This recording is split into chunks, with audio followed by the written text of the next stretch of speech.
We don't believe in paying the extra stamp duty for an established dwelling. We don't believe in the investment benefit of something buying established that you're buying at retail, as opposed to buying a block of land that you can create value on. Every day, I'm going to give you the information about the finance industry, property industry, free education to help you get a fundamental understanding of one of the world's most complicated finance and property industries. Why is it complicated? Because the government constantly introduces new taxes, new legislations, new systems designed to make it more complicated. They talk about the discrepancy with the haves and have-nots. The reason why the haves and the have-nots don't have is the haves have people like me who explain to them all the nuances, all the different details in the legislation that helps them get ahead, where unfortunately the have-nots are not given the opportunity to know how the system works and use the system in their favor. Today, we're talking about who's who in the zoo. You need to know who's who in the marketplace, who you're dealing with for different things. In a previous video, I talked about who the conveyancer is. They take care of the contract. They make you look for nuances that either protect you, hurt you. You need to be conscious of what's in the contract, what is in the property, what's in the asset, what's in the strata title, to make sure that when you're settling on the property, you are safe. You do not want to go in a scenario where you're using your gut instinct for a purchase of $1 million plus, or even $200,000 plus for that like. Conveyancer keeps you safe. Now there's a lender. The lender are banks, non-conforming banks, all these parties who provide a product for you. As discussed in the first video in this series, they are designed to give you a product designed and catered for who you are as an individual and the asset you're buying. Different lenders have different niches. The big four target the everyday Australians with very conventional low-risk purchases. The non-banks are very niche suppliers of debt and finance for different kinds of people, whether they're focused on business owners, builders, developers, lawyers, accountants, niche markets and areas, higher LVR, lower LVR, higher interest rate, lower interest rate. These are your makeshift parties, and your non-conforming debts, your low doc debts are designed for people with bad paperwork or business owners who don't have the time to do the paperwork. Everyone has a different place in the ecosystem designed for you in the finance world. Then there's your translator of the finance world, your mortgage broker. I would always say don't go direct to the lender, because the lender can always tell you what's in their pool. It's like going to a stockbroker and saying, what's the best investment? They'll never tell you property, just like going to a real estate agent will never tell you the best stock. The broker will tell you what's the best out of a pool of all things, comparing them against each other. Whereas a lender will tell you what's the best for within their pool. So you need to know who's new in the zoo, and the person who will generally do that to you is the mortgage broker. Unless, of course, you got serious niches like zero deposit, which is like Empower Money. Going direct to us will get you there because there are no other competitors in that market. The next part of the zoo is the real estate agent or the buyer's agent. A real estate agent conventionally is location specific. So the real estate agent will go to, Thornley, Bell Property. They will deal with, or Hornsby Bell Property will deal with Thornley, all that sort of area. They will deal with just that space. You will go to them because they're expertise in that location.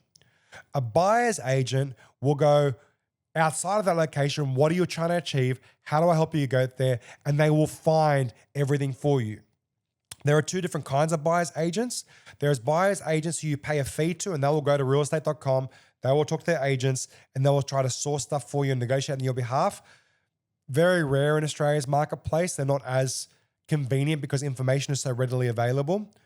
But there's the other kind, like our group, PGPA or Leaping Stone Property, whose job it is to go, what are you after? What are your interests? And we try to find you house and land packages, new dwellings, which is a lot more useful in today's marketplace when negative gearing only applies to new dwellings and new assets. The reason why we specialize in that is we don't believe in paying the extra stamp duty for an established dwelling. We don't believe in the investment benefit of something buying established that you're buying at retail, as opposed to buying a block of land that you can create value on. Again, that's just our perspective. It's not shared by everyone, and that's perfectly fine as well. But that's just the approach that we take based on our ethos on investment and buying an owner-occupied asset. After the real estate and the buyer's agent and the mortgage broker and the lenders and the conveyancers, You then have to sit there and understand where you're getting your research from. There's ChatGPT, there's Google, there's realestate.com, but there's also different think tanks that talk about different locations that give you understandings based on investment and what you're after. I personally like to use the realestate.com app because it doesn't give you opinions, it just gives you data based on their sales. So for example, if I'm trying to buy something in a region like Thornhill Park, I'll go to sold and I'll see the comparisons of the things that have sold today or in the last few months in that particular area in Melbourne, what they sold for, so I know what I want to build on that site. And then if you go for a market report on realestate.com, it will tell you specifically what was listed as sold, what it sold for in those regions. It'll give you averages of what's being sold, whether it's gone up, whether it's gone down. It'll tell you the rental yield, the occupancy rate. All that data is there because realestate.com is not really, for me, a place to find stock. It's a place to research stock. That's just me. Now, let's say you do what I do. You buy a house and lands. The next part of the process is the builder. Now, going to builder after builder, going to Homeworld in Kellyville, going to Homeworld in all these different housing areas can be useful for some if you're very time rich. Most people go to the buyer's agents to source them through. Now, we have a construction arm, Brooklyn Homes, but you might be interested to know that we only sell 15% of our builds use our building company. We use third-party builders. We use BuildWise. We use Creation. We use Metricon. We use, oh my goodness, Roland Homes. We use any builder we can and partner to get you the best deal. We are not always going to be the best in every scenario. We're not always going to be the cheapest in every scenario. Just not like every funder services every client. Understanding the build that sorts the land. There are specialists who focus on land slope. There are specialists who do volumes to the point where you're getting it cheaper. Getting those guys involved through the buyer's agents, we find the land, we find the builder, and if it's us, it's us. If it's not, it's not. But it's mostly not us because there's only so much we can build. The builder is critical to understanding the best use of the land. Now, if you are going custom, you may have a nicer house, more catered to you, but you'll also have a more expensive house. I'm sorry to say this, but just because you know a builder who's your best friend, even if it's your father, even if it's you, you are not going to go cheaper than a project home builder because of the volume and scale we provide. So you have to understand that you're going to go either a small builder who can do more detail and deal with your client concern, or you can go with a project home builder who can build it faster and cheaper, but you're not going to have the exact same variety of choice. From there, you have the people who organize the pre-construction and the construction and the completion of that.